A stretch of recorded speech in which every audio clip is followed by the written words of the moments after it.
everyone, and welcome to the Customer Service Manager Certificate video series. Today we'll be going over a basic function of customer service, and that is problem solving. Customer service problems usually arise because of one reason: you did not meet their expectations. So you might wonder, as a company, how could you have possibly known what they were going to expect or what they wanted, and that you not meeting their expectations was probably not your fault, but many customer service professionals would probably disagree with you. Your customers are always telling you what they want. Moreover, you only need to ask them what they want, and they will most likely tell you. Expectations may be hard to gauge, but you can also help to encourage the right expectations. The customer experience, which I go over in the customer video, also included in this series, is the overall interaction that you have with your customers. This ranges from the first time that they see an advertisement to when they no longer need servicing for the product that they purchased. This can cover a wide range of time, a long time, and expectations about that duration of time are established in the very beginning. So you can, as a company, help to set those expectations by being upfront and realistic about what you can offer and what they can get from you.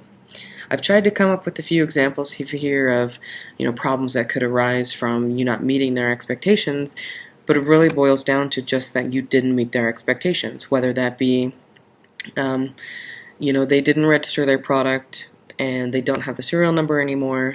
They call you for help, but you can't really help them because they've never registered their product.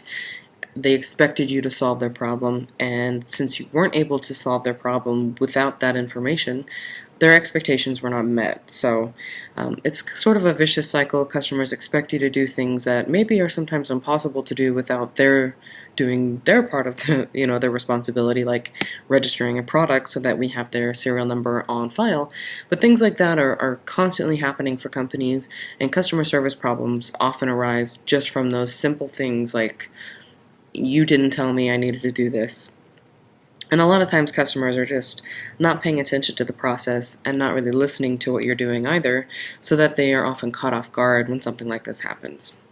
But customers get in touch with you for help, so certainly try to help them.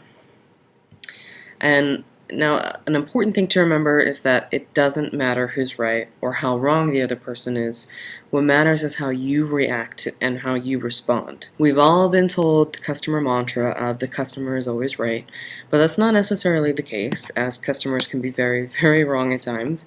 But the saying is meant to give you a basis of how to react and respond.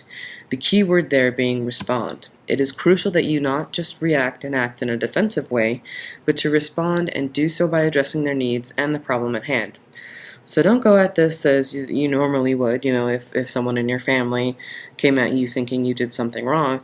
But I also don't mean that you would sit there and take whatever verbal abuse comes your way.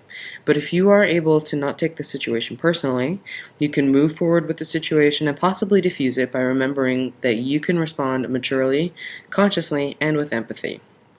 Now, that also means that as a company, you can respond to a problem that a customer has, within reason, of course, and also to explain to them how to remedy this issue in the future so that they don't come across an issue like this later, but also have empathy.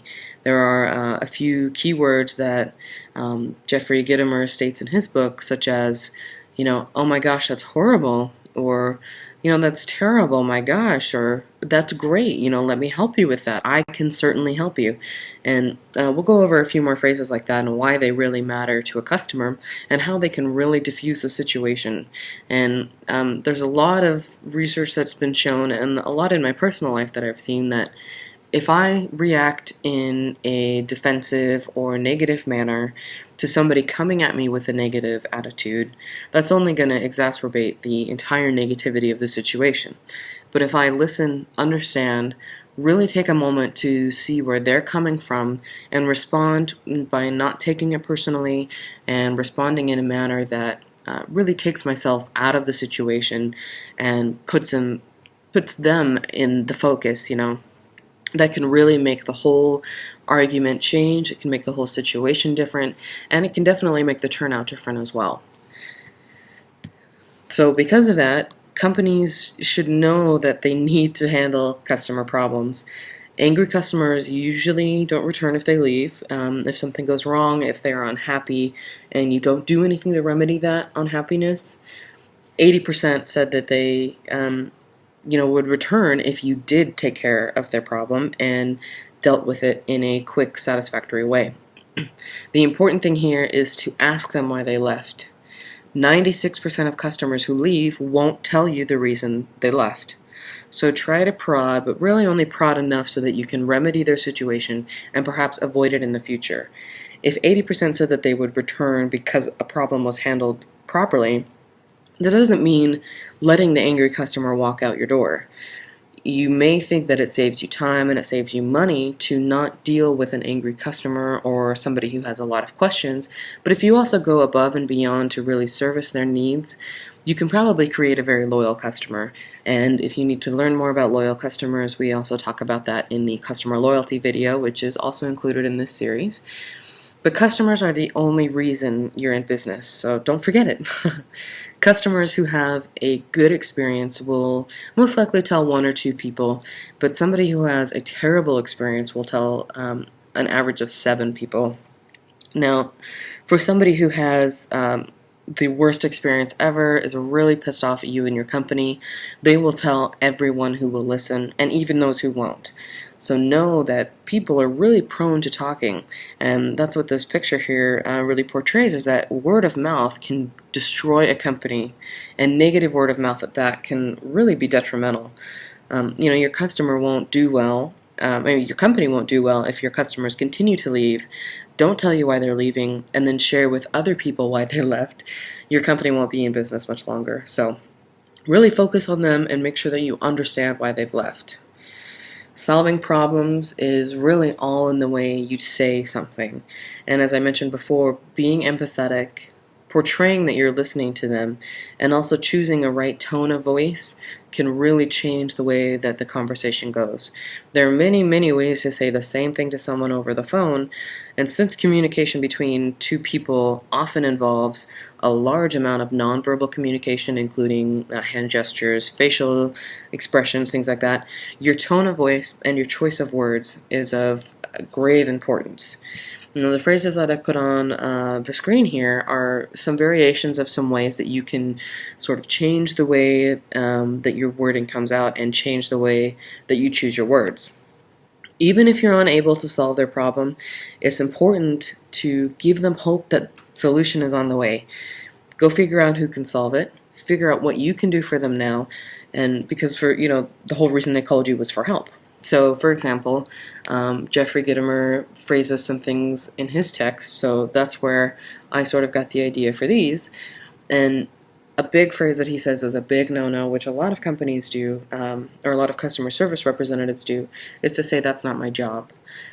Instead of saying that, you can say, I'm sure there's a way we can get this solved. Please let me put you on hold and I will go find the person who will do that for you. Avoid transferring and avoid just putting them on hold forever, but do put them on hold so that you can figure out a remedy for them. And the second is, I don't know if I can help you versus I think I can help.